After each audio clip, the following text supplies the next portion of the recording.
So, this is currently my bike. It's crashed pretty bad. Shit. That was insane.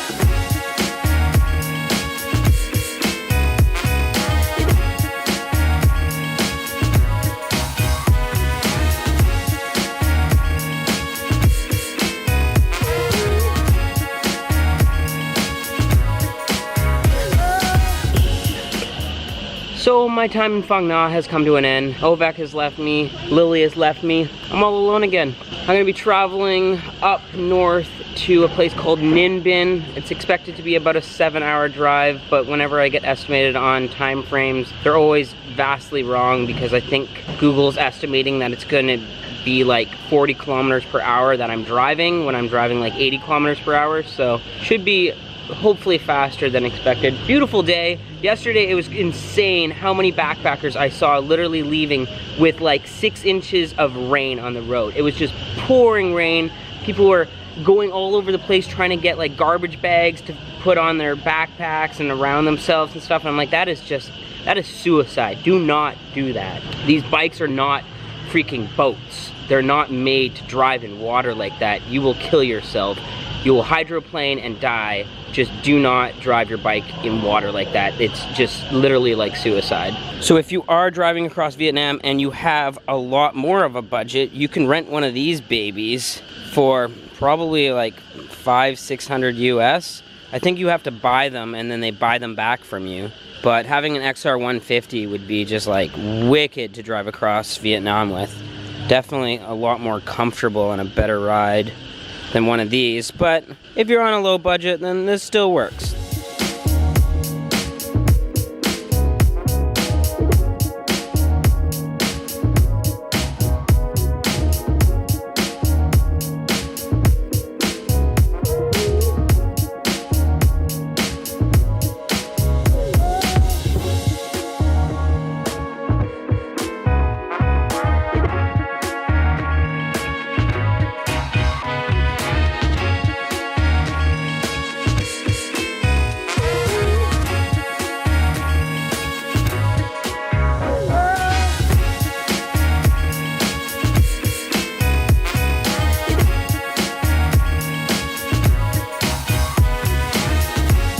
So a couple of days ago, we were having a conversation around the dinner table about like what the best thing we ever did in Vietnam. What was our best experience by far?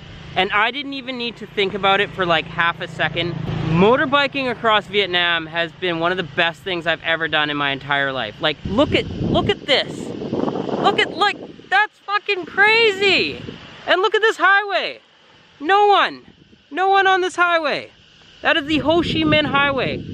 No one is on it. It is paved perfectly, and you're just driving through like mountains, and then there's just like cows chilling, and it's just insane. It is like the most magical, incredible feeling ever. Like, oh God, I freaking love this country so much. I'm gonna be back. I'm gonna do this trip again. I'm gonna do it on a better bike. And I have to do this again. It's not like a one-time thing. I'm gonna be back and I'm gonna do this trip one more time because it is just mind-blowing.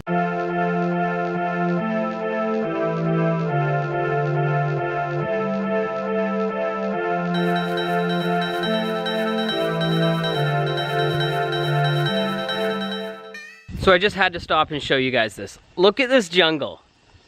Isn't this crazy? Like every shade of green on the planet you will find in Vietnam.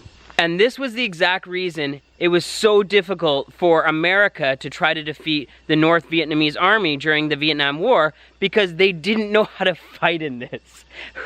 Like, how can you just like recreate something like this to fight in? So they had no idea how they could fight in this. So basically they just bombed the crap out of this entire area, because trying to be on the ground killing people was just like useless. So unfortunately, that's why this whole province was the most second bombed province of all of Vietnam, because this is what it looks like, and just like so much artillery and medical supplies and food and stuff was transported through here, through the Ho Chi Minh Trail, and to try to defeat them, they bombed all the bridges and they just bombed the crap out of this entire area, unfortunately. And honestly, it's like the most gorgeous part of Vietnam by far that I've driven through, so it's really, really sad, but shit is it ever gorgeous out here.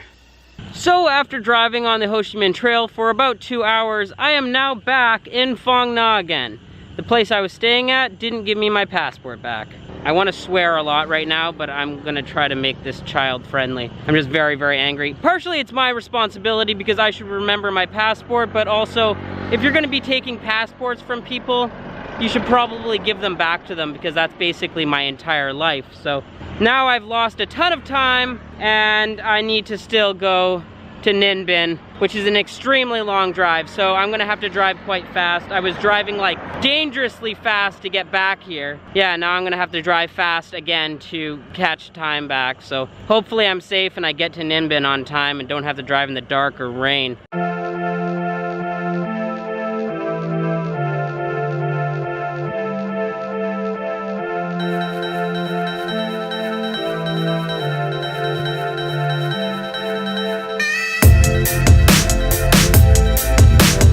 So, my day just got a lot worse. This is currently my bike.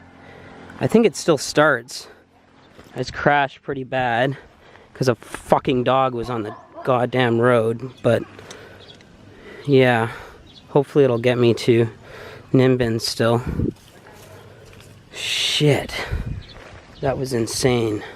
So, believe it or not, this thing actually still runs. It's super sketchy. I don't know how it's doing it right now. The horn doesn't work, the blinkers don't work, but it's running. So I'm gonna try to find a mechanic.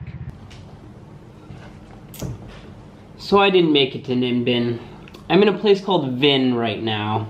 Vinh is like this super shitty little town that has like no restaurants and like barely any hotels, and super busy. It's busy like Saigon or like Hanoi, except there's just like nothing happening here, and every single person that I walk past looks at me like it's the very first time they ever saw a white person. So it's just a very awkward place to be right now.